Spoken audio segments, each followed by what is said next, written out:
जम्मू कश्मीर की सियासत में इस समय हलचल मची हुई है। जम्मू कश्मीर में मुख्य निर्वाचन अधिकारी हृदेश कुमार द्वारा बुधवार को जब ये बताया गया कि केंद्र शासित प्रदेश में करीब 25 लाख नए वोटर्स के नाम वोटर्स लिस्ट में जुड़ने की उम्मीद है, यानी कि जम्मू कश्मीर में आगामी विधानसभा चुनाव में वो लोग भी वोट कर पाएंगे, मतदान कर पाएंगे जो राज्य के मूल निवासी नहीं हैं लेकिन वहां रह रहे हैं। कश्मीर की जितनी भी ऑपोजिशन है उसने केंद्र सरकार को, मोदी सरकार को और बीजेपी को इस पूरे अनाउंसमेंट के साथ घेर लिया और इसका बड़े स्तर पर कटाक्ष और विरोध हो रहा है। फारूक अब्दुल्ला, महबूबा मुफ्ती से लेकर घाटी के अन्य नेताओं ने चुनाव आयोग के इस फैसले का विरोध करना शुरू कर दिया है। इस मसले के विरोध में नेशनल कॉन्फ्रेंस के प्रमुख फारूक अब्दुल्ला ने 22 अगस्त को सर्वदलीय बैठक भी बुलाई है।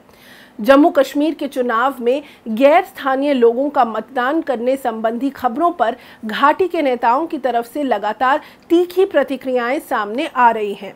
अब मैं आपको बताती हूं कि ऐसा क्यों हो रहा है।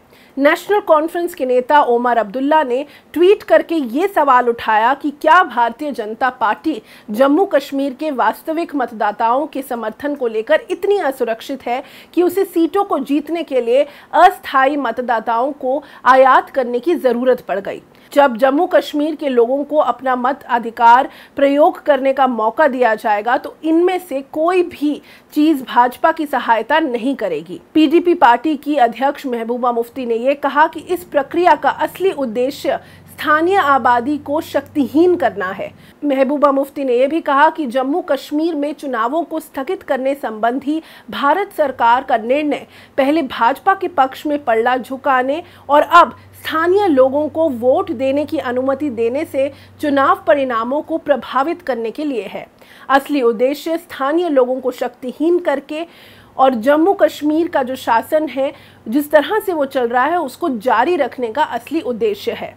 आपको ये याद दिलाना बहुत ज़रूरी है कि 2019 में एक बड़े फैसले में आर्टिकल 370 और 35A ख़त्म कर दिया गया था, उसे एब्रोगेट कर दिया गया था और उसके बाद जम्मू कश्मीर में लगातार बदलाव आ रहे हैं। उससे जुड़े हुए बहुत सारा विरोध प्रदर्शन हुआ और आर्टिकल 35A के तहत जम्मू कश्मीर में गैर नागरिक ना तो स्थायी रूप से बस सकते थे, ना ही संपत्ति खरीद सकते थे और ना ही पंचायत से लेकर विधानसभा चुनाव में वोट डाल सकते थे।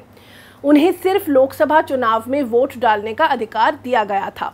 इस केंद्र शासित राज्य में पहली बार चुनाव होने जा रहे हैं जब से ये एब्रोगेशन हुआ है और चुनाव आयोग ने खुद कहा है कि नई वोटर लिस्ट में करीब 25 लाख वोटर्स नाम जुड़ने की आशंका है।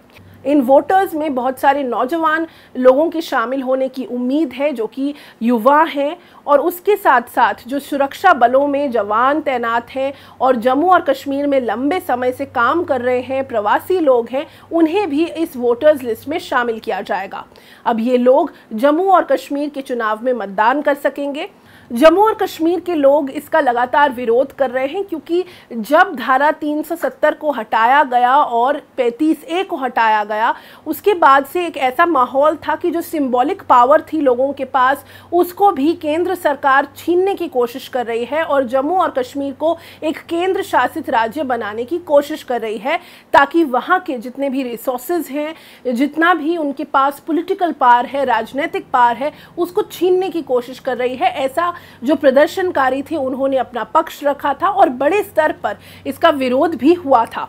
लोगों का मानना यह है कि जो नए 25 लाख वोटर्स जुड़ेंगे, मतदाता जुड़ेंगे, उसमें सबसे बड़ी संख्या में जो सुरक्षा बल के लोग हैं वो शामिल हैं और उसके साथ साथ प्रवासी लोग शामिल हैं और ऐसा माना जा रहा है कि इसका फायदा सिर्फ और सिर्फ भाजपा को आने वाले चुनावों में होगा।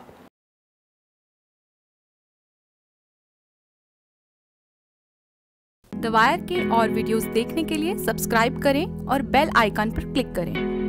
स्वतंत्र पत्रकारिता की आर्थिक मदद करने के लिए डिस्क्रिप्शन में दिए गए लिंक पर जाएं और अपनी राशि चुनें।